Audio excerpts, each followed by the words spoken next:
오늘은 우리의 연약함을 도와주시는 성령님에 대한 말씀입니다.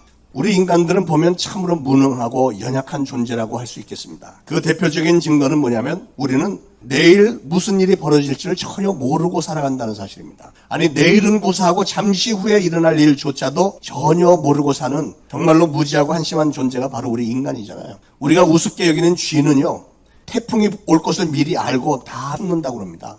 개미는 홍수가 날 것을 미리 알고 높은 곳에 기어 올라가서 거기다가 집을 짓고요. 거미는 바람이 불 방향을 미리 알고 바람을 피할 수 있는 곳에 거미줄을 친다고 합니다. 이 앞에 생태공원에 제가 몇 년 지켜보니까 철새들이 11월 중순이면은 이제 추워지니까 저 남쪽 따뜻한 곳으로 날아가는데 대이동을 하는데 올해는 이상하게 10월 초에 벌써 이미 모이기 시작하더라고요. 모이더니 10월 초 한 10월 첫째 주 정도 되니까 생태공원 안에 여기저기 막 밭에 앉아있고 한데 한 1000마리가 넘어요. 그 철새가 바로 그 거위과의 원앙 오리인데 좀 상당히 큰 오리죠.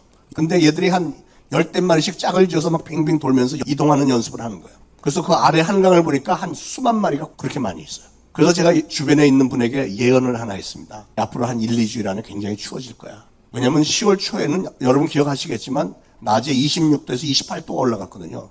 그렇게 더운데 철새들이 날아가다니요. 이거 있을 수 없는 일인데 얘들이 모이기 시작하더니 연습하더니 아니나 다를까 10월 중순에 다 날아갔어요.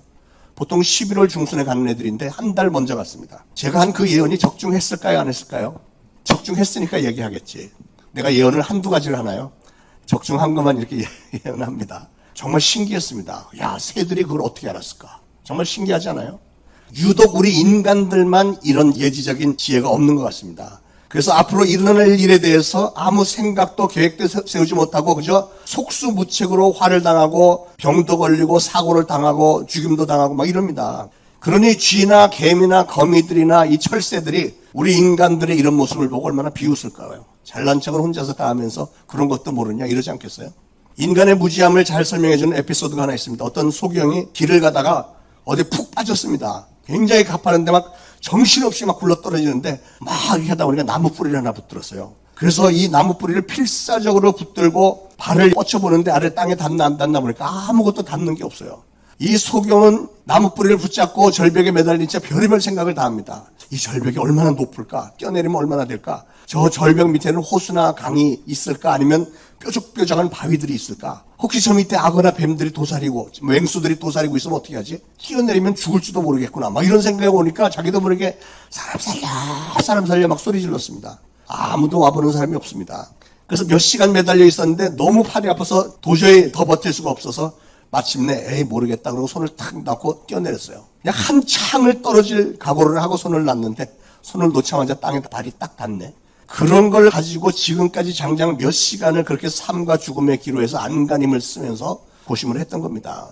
그런데 여러분, 이게 바로 오늘 우리의 모습 아닌가요? 앞으로 어떻게 될 걸 우리는 알지 못하고 그냥 사는 겁니다. 잠시 후에 일어날 일도 전혀 모르면서 아무 대책도 없이 살다가 사고당하고 뭐 억울한 일 당하고 이러잖아요. 그래서 사람들의 마음 한구석에는 알 수 없는 미래에 대해서 늘 불안한 마음이 있는 겁니다. 그러나 여러분, 우리 신앙인들에게는 그런 문제에 대한 분명한 해결책이 있습니다. 우리의 근심과 불안을 제거해 줄 수 있는 해결책, 그게 과연 뭘까요? 저는 가끔 그런 생각을 합니다. 내가 하나님의 자녀인데, 특히 나는 주의 종인데, 그렇다면 나는 세상 사람들과 뭔가 좀 달라야 하지 않을까? 신앙도 뭔가 좀 더 분명하고 강하고 담대한 신앙생활을 해야 되겠고, 더군다나 내 삶에서 어떤 능력이 좀 나타나야 되는 거 아닌가? 이런 생각이 듭니다. 여러분, 우리는 앞으로 어떤 일이 벌어질지 한 치 앞을 내다볼 수는 없지만 그래도 우리는 믿는 구석이 있잖아요. 하나님이신 성령님이 우리 안에 늘 내재하시면서 우리에게 지혜도 주시고 선한 길로 인도해 주시고 우리를 도와주신다 그러지 않았냐 말입니다. 그러므로 우리는 성령님의 도우심을 받기만 하면 되는 거예요. 저는 여러분의 평생에 항상 성령님의 도우심을 받으시기를 축원합니다. 내 평생에 성령님의 도우심을 받으리라. 시작. 내 평생에 성령님의 도우심을 받으리라. 아멘. 예수님은 부활하신 후에 승천하시면서 제자들에게 말씀하셨습니다. 내가 가면 성령을 보낼 것이니까 너희는 예루살렘을 떠나지 말고 모여서 전혀 기도에 힘쓰라 이렇게 명령하셨어요. 그래서 120명의 제자들이 예루살렘의 마가의 다락방에 모여서 다른 일은 전혀 아무것도 하지 않고 오로지 기도에 힘썼다고 그랬습니다. 열흘 동안 그냥 기도만 전념했을 때 오순절이었는데 그날이 120명 모두가 다 예수님께서 보내신 성령을 받았고요. 그 성령님은 그 이후로 계속 이 지구상에 계시면서 예수 그리스도를 영접한 수많은 사람들에게 들어오셔서 내재하시면서 능력도 주시고 우리의 삶에서 우리를 도와주십니다. 오늘 저는 왜 예수님은 성령님을 보내셨을까? 예수님께서 성령님을 보내신 그 목적을 잘 깨달아 알아서 우리가 앞으로 성령님의 충만한 도움을 받아서 여러분의 삶에도 능력이 좀 많이 나타나고 날마다 예수 그리스도를 선포하면서 승리하는 여러분들 되시길 간절히 소원합니다. 자, 예수님은 이 땅에 성령님을 왜 보내셨을까? 첫 번째로 예수님은 우리의 부족한 부분을 채워주시려고 성령님을 보내주셨대요. 오늘 우리는 정말로 치열한 경쟁 시대를 살고 있습니다. 그러므로 여러분이 이 세상에서 성공을 하려면 남다른 재능과 실력이 있어야 됩니다. 남보다 못하면 결국은 다 낙오가 되는 세상이 되어버렸습니다. 근데 이것은 신앙생활도 똑같습니다. 우리 신앙인들은 영적인 능력을 갖춰야 됩니다. 그런데 우리 인간적인 지능이나 지혜나 경험이나 지식, 재능만 가지고는 택도 없는 일입니다. 우리는 우리 성령님이 우리 안에 들어오셔서 성령님이 주시는 능력을 받아야 됩니다. 우리의 신앙생활이 왜 어려울까요? 여러 가지가 이유가 있겠지만 대체적으로 보면 사람들이 자기 자신의 노력으로만 신앙에 성공하고 인생에 성공하려고 하는데 실패의 원인이 있는 겁니다. 우리는 예수 잘 믿고 좋은 사람이 되고 윤리와 도덕을 준수하면서 착하게 살려고 애를 쓰지만 그러나 인간들은 한계가 있기 때문에 육신의 그 어떤 것으로도 완벽해질 수 없습니다. 요즘 학교에서 그거 가르치는지 모르겠는데 저희들 오래전에 초등학교 잘할 때는 윤리 도덕 시간이 있어갖고요. 사람이 이렇게 살아야 되고 이런 법도 다 배웠어요. 근데 지금 이 사회에서 실권자들 보면은 다 우리 때 같이 공부했던 사람들인데 그 사람들이 이렇게 윤리 도덕 잘 지킵니까? 그러니까 아무리 지식이 들어가고 이렇게 살아야지 이렇게 해도 육신을 입은 인간들은 그거 그대로 따라서 못하는 거예요. 다 이기적인 생각을 품고 살기 때문에. 그래서 성령 하나님은 우리가 상상도 할 수 없는 놀라운 능력으로 우리의 신앙생활과 우리 인생, 삶의 전체를 도와주기를 원하시는데 그런데 사람들은 그분의 힘을 빌리지 않고 내 힘, 내 능력으로만 살려고 하기 때문에 인생이 그렇게도 어려운 겁니다. 사랑하는 여러분, 예수 그리스도를 자신의 구주로 영접하고 또 성령을 받은 저와 여러분 안에는 우리를 도와주기를 원하시는 성령 하나님이 들어와 계시다는 사실을 믿으시기 바랍니다. 성령님은 우리 안에 들어와서 내재하시는 하나님이세요. 저는 오늘 여러분들이 예배 드리면서 말씀을 들으시면서 모두 성령 충만하게 받으시길 축원합니다. 예. 여러분, 우리 성령님은 한번 들어오시면 절대로 떠나지 않으신다고 그랬습니다. 내가 때로는 게으르고 때로는 실수하고 때로는 내가 엄청난 죄를 짓는다고 할지라도 성령님은 우리의 죄 때문에 슬퍼하시고 탄식은 하시지만 그래도 여전히 나가지는 않으시고 우리를 끝까지 도와주기를 원하세요. 그럼에도 불구하고 우리는 그분의 힘을 빌리지 않고 내 힘, 내 노력으로만 해보려고 하기 때문에 우리의 삶이 그렇게 힘든 겁니다. 성령 하나님은 우리에게 풍성한 은혜와 영육 간의 강건함과 능력을 주기를 원하시는데 우리는 그 성령님의 도움을 받으려고 하지 않고 신앙생활을 오래 했으면서도 그거는 나랑은 상관이 없어 보이고 나만 열심히 하면 되지 이런 생각으로 살다 보니까 수시로 공격당하고 깨어지고 넘어지고 부스러지고 막 이렇게 되니까 그때 가서는 잠깐 하나님 앞에 나올지 몰라도 그렇게 갖고는 안 된다는 거죠. 정말 안타까운 일입니다.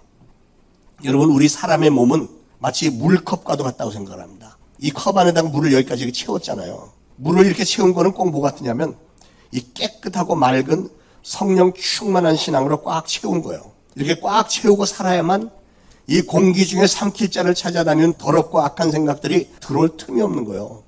공중에 있는 것들이 물속으로 파고 들어오지 못할 거 아니에요. 아무리 달콤한 세상의 유혹이나 어려운 환경에도 이 물은, 이 컵은 거기에 섞이거나 흔들리지 않습니다. 그러니까 신앙생활을 하는 것 같다가도 쉽게 이랬다 저랬다 흔들리는 사람들을 가만히 보면 그 그릇 속에 담겨있는 신앙이 아무래도 부실하니까 그런 거 아니겠어요. 사도 바울은 너의 몸은 거룩한 성령의 전이다 이런 얘기를 했어요. 여러분 한 분 한 분의 몸은 성령 하나님이 거하시는 성전이라는 거예요. 성전. 성령님을 여러분 안에 모시고 살 때 성령님은 우리에게 힘이 되어주시고 우리에게 능력을 제공해 주시고 길을 열어주시고 우리의 부족한 부분을 채워주시고요. 악한 영들의 침입을 막아주시는 줄로 믿으시길 바랍니다. 이렇게도 좋은 성령님을 여러분이 받아들여야 되지 않겠어요? 예수님은 이 땅에 왜 성령님을 보내셨을까? 두 번째는 오늘 말씀해 보니까 우리의 연약함을 도우려고 보내셨대요. 26절에 성령님은 우리의 연약함을 도우신다 그랬습니다. 여러분, 우리 인간은 정말 연약한 존재예요. 짐승들의 비교를 해봐도 우리가 얼마나 연약한지 알 수 있습니다. 우리는 인내심이 부족합니다. 조금만 억울한 일을 당해도 그걸 참지를 못하는 성향이죠. 그래서 억울한 일 당하면 막 소리 지르고 울고 불고 뭐 난리를 치죠. 짐승들은요, 억울한 일 당했다고 해도 울고 불고 그러지 않습니다. 그냥 그러고 뒷걸음질 치고 그냥 그러지. 억울한 일 당했다고 짐승이 막 내가 막 이것들이 말이야 막 안 되겠어 이러지 않아요. 짐승들은 그냥 억울한 일 당하면 그런가 보다 하고 또 그냥 사는 거지. 어떤 사람은 조금만 손해를 봐도 그게 그렇게 분해서 밤잠을 설치고 밤새 한숨을 푹푹 내쉬면서 또 부부지간에 또 자녀들한테 사소한 일로 성질내고 그럽니다. 조금만 슬픈 일을 만나도 세상이 완전히 꺼지는 줄 아는 게 우리 인간의 연약한 모습 아닙니까? 그런데 그게 우리 인간의 한계인 걸 어떻게 하겠어요? 육신을 입은 인간은 거기서 벗어날 수가 없는 거예요. 거기서 거기지. 그래서 신앙생활이라고 하는 것은 우리 정신적인 무슨 의지나 결단 뭐 이런 거로만 되는 게 아니고요. 우리의 능력을 초월하시는 하나님, 성령 하나님의 도우심을 받아야 되는 겁니다. 여러분, 우리가 아무리 성경의 지식을 많이 알고 하늘나라를 꿈꾸고 하늘나라의 값진 상급을 받기를 원하는 귀한 꿈과 비전을 가지고 있어도 우리의 발은 여전히 땅을 벗어나지 못합니다. 땅을 밟고 살아야 되는 거예요. 그렇기 때문에 우리는 영적인 존재라고는 하지만 동시에 육적인 존재라는 사실을 부인할 수는 없는 겁니다. 아무리 신앙이 좋은 사람도 밥을 굶으면 배가 고프게 돼 있어요. 이게 육신을 입은 인간의 한계입니다. 악한 마귀는 우리 인간의 연약한 부분을 표적 삼아서 계속 그 부분만 무섭게 공격을 해야 됩니다. 악한 마귀의 공격에 쓰러지지 않고 항상 하나님의 뜻대로 사는 삶, 하나님이 기뻐하실 만한 삶을 사는 것은 우리 인간의 의지나 노력 정도로는 택도 없습니다. 불가능입니다. 우리는 반드시 우리를 도우시는 성령 하나님의 도우심이 있어야만 인간의 한계성을 초월할 수 있다는 사실을 기억하시길 바랍니다. 우리 인간은 다 연약해요. 한번 예를 들어볼까요? 성경에 나오는 위대한 신앙인들 한번 예를 들겠어요. 믿음의 조상 아브라함. 그는 하나님의 부르심 앞에서 전적으로 하나님의 말씀을 믿는 믿음으로 고향을 등지고 떠나가서 하나님이 인도하신 곳 가나안 땅으로 갔습니다. 가나안 땅에 가보니까 흉년이 들은 거예요. 이거 어떻게 먹고 살지? 하나님이 정해주신 그 땅인데도 흉년이 들은 것을 보고 곧바로 돌려서 애굽으로 내려갑니다. 애굽은 나일강이 있고 거기는 곡창지대고 식량이 많으니까 하나님한테 어디 온다 간다 얘기도 없이 그냥 가버렸어요. 이게 있을 수 있는 얘기예요. 그러더니 애굽 땅에 가갖고는 자기 목숨 구하겠다고 자기 아내를 왕한테 수청을 들라고 내줍니다. 이야, 얼마나 치사하고 자기 살겠다고 자기 아내를 다른 남자한테 넘겨줘요. 이게 있을 수 있는 얘기입니까? 믿음의 조상이라고 하는 아브라함도 그렇게 연약했었다고 말해요. 엘리야 선지자는 또 어땠습니까? 엘리야가 어떤 사람이에요? 갈멜산에서 이방 선지자 850대 1로 싸워서 이겼던 사람이에요. 이방 선지자들이 재물에 불을 붙이려고 자기 신들한테 기도하고 별짓다 해도 아무것도 일어나지 않지만 내가 한번 할게. 그러고서 혼자서 하나님 아시죠? 불 확 내려서 다 태우잖아요. 그래서 그 850명 이방 종교 선지자들을 다 죽여버렸어요. 얼마나 멋있는 대단한 선지자였어요. 그랬는데 그날 바로 똑같은 그날에 아합 왕의 아내 이세벨이 내가 그 엘리야를 그들하고 똑같이 만들어준다고 그래. 내일 대낮에 죽여버리겠어. 근데 그 얘기를 딱 듣더니 엘리야가 어떻게 하죠? 곧바로 주랭랑 도망쳐버렸어요. 아니 어떻게 그렇게 위대한 선지자가 갑자기 조그만 우상 섬기는 여인이 죽이겠다고 말 한마디 했다고 그래갖고 아무리 왕비라도 그렇지 도망갑니까? 창피하지도 않아요? 하나님의 영광은 생각 안 합니까? 그런데 그게 인간의 연약한 모습이라는 거예요. 예수님의 수제자 베드로는 어쨌죠? 예수님의 수제자라는 사람이 자기 목숨이 아까워서 예수님을 나 그 사람 모른다. 야, 난 모른다. 그리고 3번이나 부인하고 마지막에는 저주까지 했다는 거 아니에요. 예수님을 저주까지 했어요. 연약하기 이를 데 없는 인간이잖아요. 약해. 예. 그렇게 대단했던 신앙인들이었지만 그들의 공통점은 뭐냐면요. 성령을 받기 전에는 다 그렇게 연약한 사람들이었다는 거죠.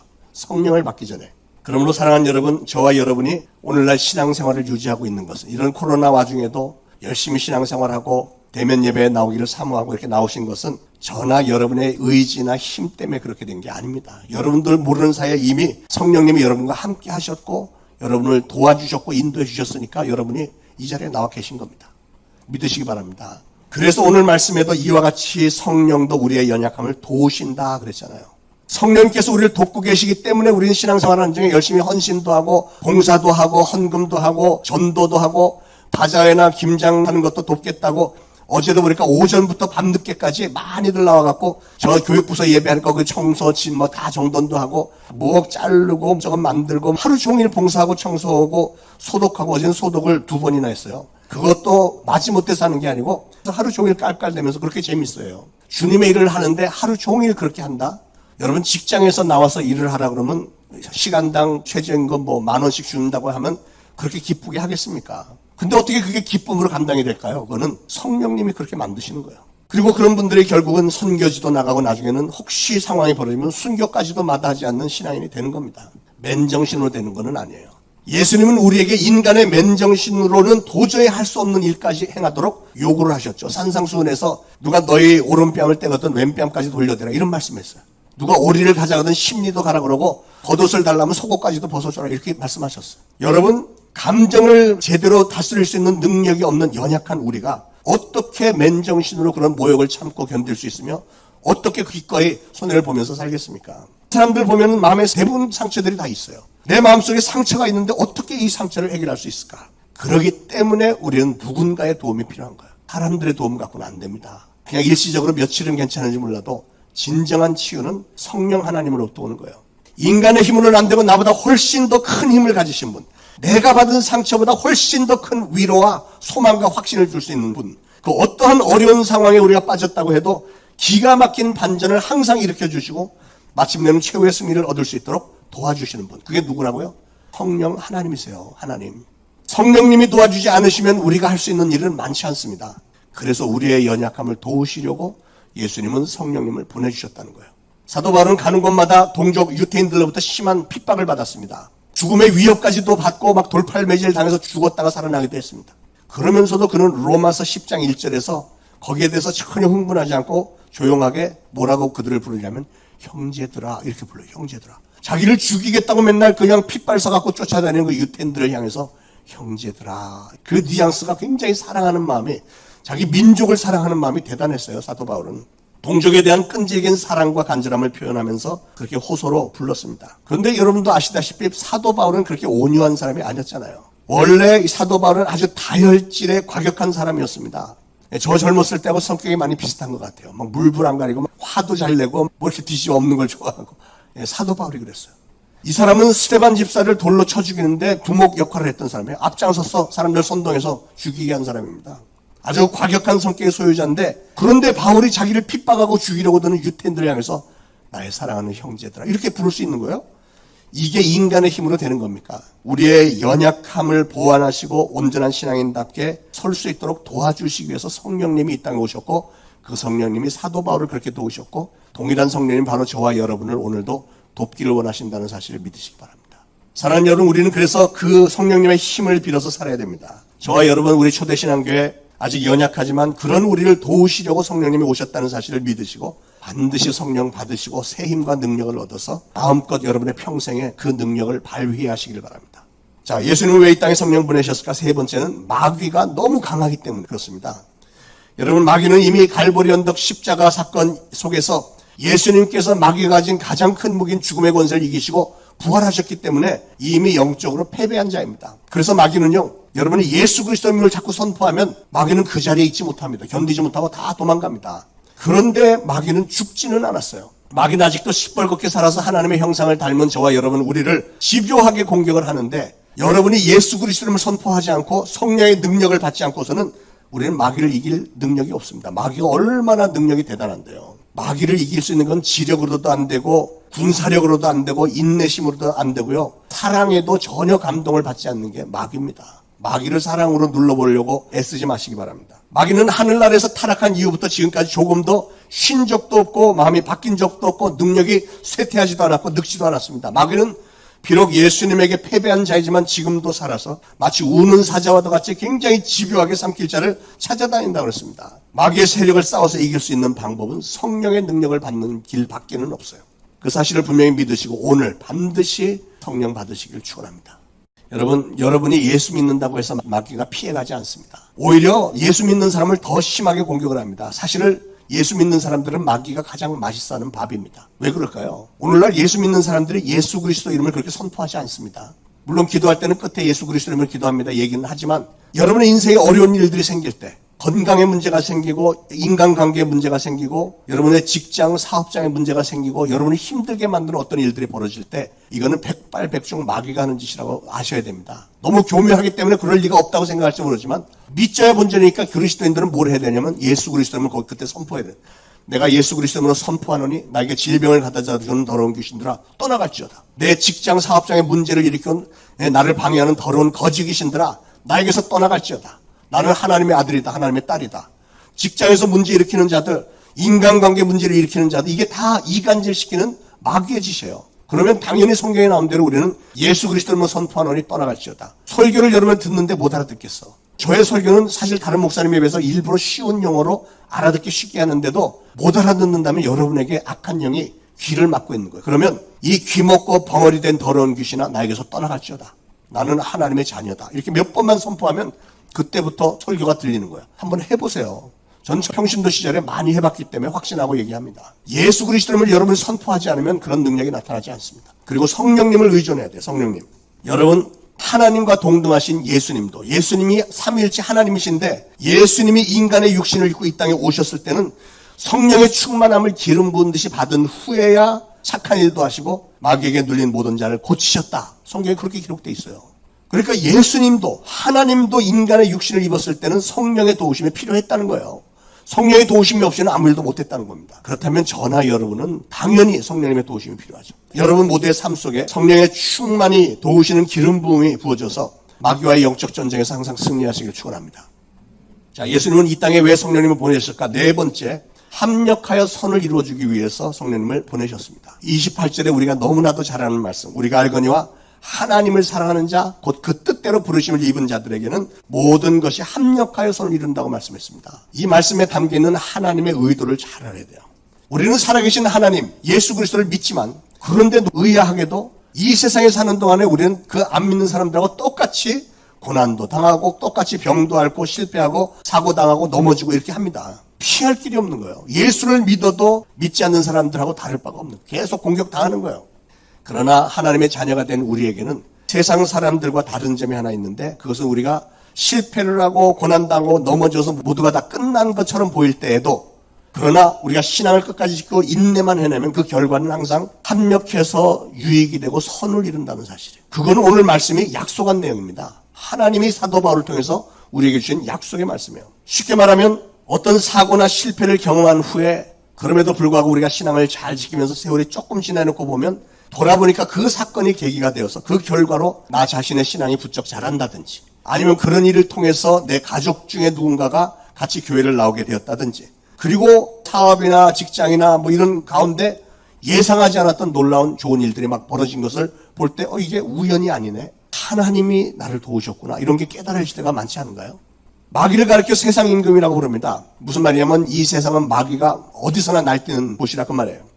그러나 우리에게는 성령님이 계십니다. 잘 아시는 대로 마귀는 원래 하나님께서 만드신 천사장 루시퍼였는데 루시퍼가 너무 아름답고 인기가 좋으니까 교만해져서 하나님과 싸웠다가 쫓겨났잖아요. 마귀는 하나님의 피조물에 지나지 않습니다. 그러나 성령님은 삼위일체 하나님, 창조주 하나님이세요. 그러니까 이 권세와 능력이 마귀와는 전혀 차원이 다른 거잖아요.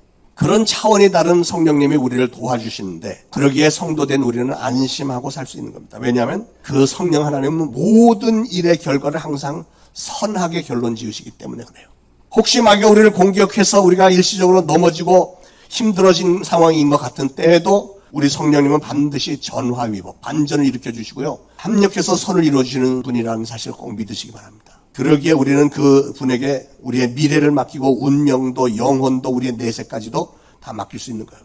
28절이 굉장히 중요한 말씀인데요. 다시 한번 그 의미를 생각해 봅니다. 모든 일에 합력하여 선을 이룬다 그랬는데 예를 들면 이런 거예요. 어떤 사람이 예수 믿지 않는 사람이 심각한 병에 걸렸어요. 6개월밖에 안 남았습니다. 이런 통보를 받았습니다. 번민하고 내가 이 젊은 나이에 막 고민을 하는데 누군가가 와서 교회 한번 나가보세요. 그래서 이 사람이 교회를 나오기 시작을 했고 그를 사랑하는 가족 누군가가 같이 교회를 나오기 시작했고 그러더니 어느 순간에 문득 보니까 전 가족 모든 가족들이 다 교회를 나오다가 예수 믿고 구원받게 되었다. 그런 과정에 6개월이라고 통보를 받았던 사람이 1년도 괜찮고 2년 지나도 괜찮고 아직도 열심히 신앙생활을 하고 있다. 그렇다면 그 병이 걸린 건 참으로 안쓰러운 일이고 힘든 일이지만 그 병을 앓게 됨으로 인해서 일어난 결과는 하나님의 계획과 섭리에 있었던 선을 이룬 일이 아니었느냐 하는 거죠. 자, 합력해서 선을 이룬다고 하신 말씀을 오해해서 어떤 사람은 모든 것이 다 무조건 잘 될 겁니다. 우기는 사람이 종종 있는데 그거는 통속적인 낙관론이고 잘못된 오해입니다. 이 말씀에 담겨있는 아주 중요한 뜻은요. 모든 것이 합력해서 스스로 선을 이루는 게 절대 아니고 누군가가 이 되어지는 모든 일을 하여금 이렇게 뭉뚱그려서 합력해서 선을 이루도록 만들어주는 분이 계시다는 거예요. 누가 그 일을 하신다고요? 성령 하나님이 그 일을 하시는 거예요. 하나님이. 여러분 하나님은 그러면 누구에게나 모든 사람에게 이렇게 합력해서 선을 이루어 주시느냐? 아니죠. 오늘 말씀을 잘 보시면 28절에 하나님을 사랑하는 자, 곧 그 뜻대로 부르심을 받은 자들. 바로 저와 여러분들 하나님을 사랑하고 하나님의 뜻 가운데 부르심을 받아서 하나님의 전에 나서 예배드리고 하나님을 찬양하고 말씀 듣고 순종하려고 애쓰는 그분들에게 선을 이룬다고 하셨어요. 하나님은 좋은 일들을 통해서는 우리를 기쁘게 해주시고 우리의 영을 만족하게 하십니다. 우리가 나쁜 일을 당해서는 신앙인들은 그걸 가지고 원망 불평하는 게 아니고 깜짝 놀라서 내가 하나님 앞에 뭘 잘못했지 하고 회개할 게 있으면 회개하고 믿음이 연단이 되어주고 하나님이 준비하신 구원을 소망하게 하시고 결국은 우리가 그런 식으로 신앙에 성장하면서 하늘나라에 들어갈 때 상급을 받게 되는 신앙인이 되는 겁니다. 그렇기 때문에 하나님을 사랑하는 자, 곧 그 뜻대로 부르심을 입은 자에게는 그 어느 것 하나도 손해볼 게 없는 줄 믿으시기 바랍니다. 할렐루야. 여러분, 우리 하나님은 계획과 목적이 너무나도 확실하시고 또 놀라운 지혜와 능력을 가지고 빈틈없이 일을 진행하시기 때문에 하나님이 실패하실 확률은 단 1도 없습니다. 우리는 가끔 바라지 않는 어려운 일을 만나죠. 그럴 때마다 우리는 왜 나에게 이런 일이 벌어질까 탄식하고 괴로워합니다.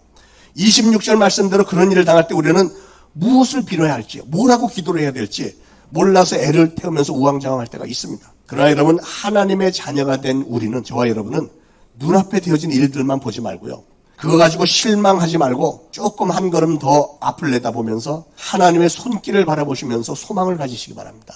조금만 더 인내하시고 끝을 본 후에 판단하라는 거예요. 왜냐하면 끝이 가장 중요한 거잖아요. 여러분, 지난 날을 한번 돌아보세요. 왜 나에게 이런 일이 일어났을까? 왜 나는 저 사람을 만나야만 했었을까? 왜 나는 이 교회에 나오게 됐을까? 이런 모든 질문에 대한 결론은 뭐냐면, 정상적인 결론은 하나님께서 나를 부르셨던 것이었구나. 하나님이 나를 부르시기 위해서 이런 일이 벌어지게 하셨고 그 사람을 만나게 해주셨고 나는 그래서 이 교회에 나오게 됐구나. 이런 걸 깨닫는 게 이게 정상입니다. 내가 왜 갑자기 사업에 실패했을까? 왜 내 자녀에게 어려운 일이 생겼을까? 왜 나를 병상에 눕히셨을까? 왜 내 직장 사업장에 문제가 생겼을까? 왜 오늘 하나님은 나를 이렇게 교회에 나와서 앉아있도록 만드셨을까? 여러분, 이런 일들이 우연이라고 생각하지 마시기 바랍니다. 여러분, 우리는 이미 하나님의 손에 잡힌 사람들입니다. 다 이유가 있는 거예요. 하나님의 뜻이 있는 겁니다. 하나님의 그 큰 손에서 빠져나가려고는 절대로 생각하지 마시기 바랍니다. 여러분, 손해입니다. 하나님은 우리가 하나님의 나라에 들어갈 때까지 옆으로 빠져나가지 못하도록 철저하게 개입해서 간섭하시면서 여러분의 삶에 일어나는 크고 작은 일들을 다 협력시켜서 결론적으로는 선을 이루기를 원하시는 줄로 믿으시기 바랍니다. 그러므로 여러분에게 일어나는 좋은 일들을 하나님께 감사하시기 바랍니다. 그러나 동시에 눈물도 감사하시길 바랍니다. 여러분의 성공도 물론 감사해야 되지만 여러분의 실패도 감사하시기 바랍니다. 모두가 여러분을 부르시기 위한 손길이었고요, 궁극적으로는 여러분을 영화롭게 만들기 위한 하나님의 손길이었다는 사실 감사하시기 바랍니다. 좋은 예가 요셉이죠. 요셉은 야곱의 11번째 아들이었습니다. 그는 꿈을 잘 꾸었고 어린 시절부터 꿈 얘기를 형들한테 열심히 했다가 형들의 미움을 받고 죽임을 당할 뻔까지 했다가 형들이 요셉을 노예로 팔아먹었잖아요. 잘못이 있었다면 아직 철없는 탓으로 형들을 또 사랑했고 허물없이 생각했기 때문에 그냥 실질적으로 있었던 꿈 얘기를 한 것밖에는 없는데, 어린 소년의 몸으로 형들에게 의해서 노예로 팔려갈 때 털털털털 하면서 그 먼 거리를 끌려갈 때 얼마나 서러웠겠습니까? 때때로 아버지 야곱과 어머니 라헬이 들려줬던 하나님에 대한 얘기를 기억해냈을 겁니다. 요셉아, 우리 하나님은 정말 좋으신 분이다. 너희 할아버지 이삭과 너희 증조 할아버지 아브라함은 하나님은 축복하기를 즐겨 하시는 하나님이시다 그랬어. 하나님은 너를 축복하실 거야. 그랬으면 일반적으로는 그렇다면 하나님은 왜 나를 노예로 팔려가게 내버려 두시고 감옥에 갇히도록 내버려 두신 거야. 이렇게 원망할 만도 했는데 성경 아무리 뒤져봐도 요셉이 원망했다는 얘기가 없어요. 왜 그럴까? 요셉은 지혜로운 신앙인이었어요. 하나님은 분명히 어떤 놀라운 계획이 다 있을 것이다. 이걸 확실히 믿은 거예요. 실질적으로 하나님의 계획은 깊고 길고 치밀했습니다. 완벽했습니다. 그래서 여러분, 하나님이 요셉을 통해서 하신 일은 첫째로는 요셉을 출세시켰고요, 동시에 장차 있을 야곱 가족들의 환난, 흉년이 오게 될 날을 대비해서 요셉을 애굽 땅에 보냈고, 또 더 크게는 하나님은 이스라엘이라고 하는 새로운 민족을 시작하기를 원하는 꿈이 있었던 거예요. 야곱의 가족을 통해서. 그래서 요셉을 먼저 총리 대신으로 애굽에 박아놓고 그 다음에 야곱의 가족들 거기 이민 가서 400년 사는 동안 200만 명이 넘는 민족을 이루잖아요. 기가 막힌 건 아닙니까?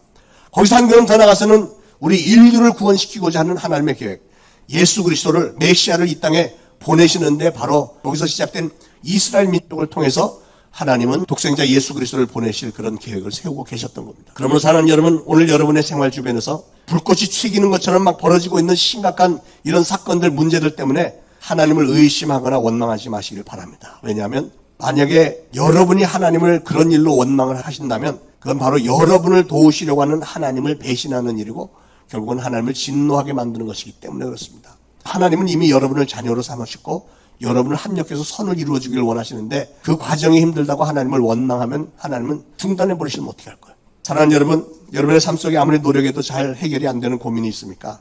스스로 생각에 여러분 자신이 너무 연약해 보이십니까? 그러면 오늘 주신 말씀을 잘 기억해서 성령 충만함을 사모하며 성령 받게 해달라고 기도하시기 바랍니다. 여러분의 믿음의 발걸음마다 하나님을 사랑하는 마음으로 가득 채우시기 바랍니다. 그러면 하나님은 반드시 여러분의 모든 일에도 합력해서 선을 이루어 줄 줄로 믿습니다.